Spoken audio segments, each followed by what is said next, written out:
Hey there, Vanagon addicts. It's Ken Wilford here at Vanagon. I just wanted to talk to you folks for a minute about a new product that we just got in. I've only got one at the moment, and I've sold it, but I'm should be able to get more in the future. So I wanted to take a little video and let you guys take a look. So this is the filler neck for the Vanagon. This is the plastic version, which originally was used from 84 and newer, okay, on the two-wheel drive vans. But this one's a little different than what you would see if you took yours out. You would normally see on the end here a metal piece that's kind of made into it. It's kind of like wedged on there, or heat melted on, or however it's attached on there. This one doesn't have anything. And so at first when I got this, I was like, how is this supposed to work as, a standalone part? And then I kind of thought about it and realized it's not really supposed to be used that way. You're actually supposed to use it along with some parts that are for the earlier van with the metal filler neck. I'm pretty sure there's no, this company makes all this stuff, JP Group, but they don't really give you any kind of like instructions. So here is this other part. This is a boot. It actually fits really well onto the end of this. Okay, that allows you to have a filler, which basically how it works is you have this ring. Okay, this is a backup ring. And then you have this part here that's like makes a sandwich, okay? And now you have something to put your gas in, and it has a place for your gas cap to hook to and all that stuff. The backup ring is where your screws go. And it also goes through the body of the car, of the van, so everything kind of holds together. I think it actually goes through this plastic, that plastic surround, okay? So I'm going to put this together as a kit. Here are the plus sides to this. Okay, the kit of this is going to be about $125, which is what a new one would cost. Okay, another plus side to this is because how it's made. I think this is intentional. Okay, to use these earlier parts at the top of the filler neck. I don't see any reason why you couldn't use this to replace a metal filler neck that's went bad. Okay, so this is one of the big problems we're having with the earlier vans. They have a metal filler neck and it gets rusted, and then what do? Okay, it goes bad. What do you do? And some people have fabricated new ones using like metal pipe. That would be exhaust pipe or something like that. I've heard horror stories about that didn't go well. So if you could just, instead of doing that, you buy this plastic filler neck.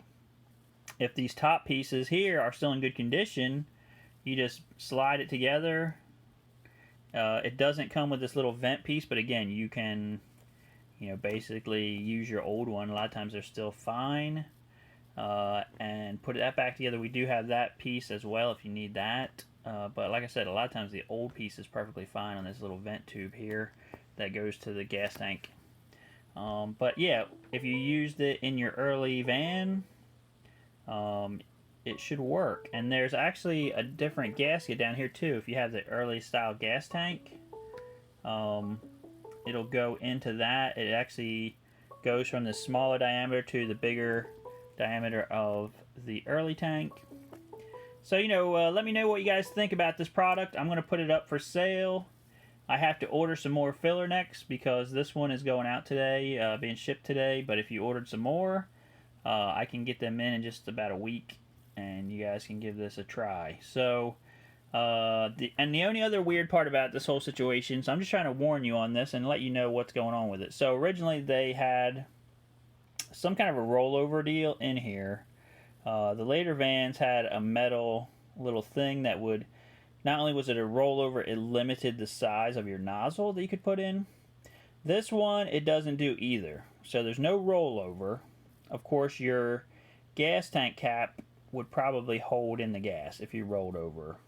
I don't know if the rollover thing's supposed to be if you rolled over and there was no cap on there. You know, I have no idea what it's actually supposed to accomplish. But this thing has nothing like that. Also, you see how big this filler is? You could put a diesel nozzle in here. Okay, so some people have converted over to diesels and they had to make their hole bigger. You won't have to do that with this. You can just, you know, put a diesel nozzle right in here. There's no restriction whatsoever. The only other issue I can see is if somebody mistakenly went to a diesel pump, okay, which again you have to kind of be brain dead to do that on some level, and shoved the bigger diesel neck, you know, filler in. You couldn't do that with a regular one because it would be too small. You could do that with this one because there's no restrictor in there. So you know, that's really the only downside I can see to doing it this way, is that you know, if you had that larger nozzle of a diesel, it would fit in there easily. For diesel owners, that would be a feature. For non-diesel owners, that would be a slight danger of some random person shoving in a diesel nozzle and putting diesel in your fuel tank. But you know, again, really, how bad would that do? Damage things? Not really that much. It would basically make the car run bad, and then hopefully you would discover it and drain it out and put gas back in. You know, diesel isn't really going to burn in a gas engine, so it would just make, you know, it would just make the car run bad, and then you would probably find it. It wouldn't cause the engine to self-destruct, is what I'm trying to say. Whereas if you put gas in a diesel engine, yeah. And that's completely possible because, again, the gas nozzle's smaller, so that's the more destructive of the two. Alright, so that's all I'm going to ramble about this. I will put this up on the store. Let me know what you guys think, and please like, share, subscribe, and we will see you guys on the next video.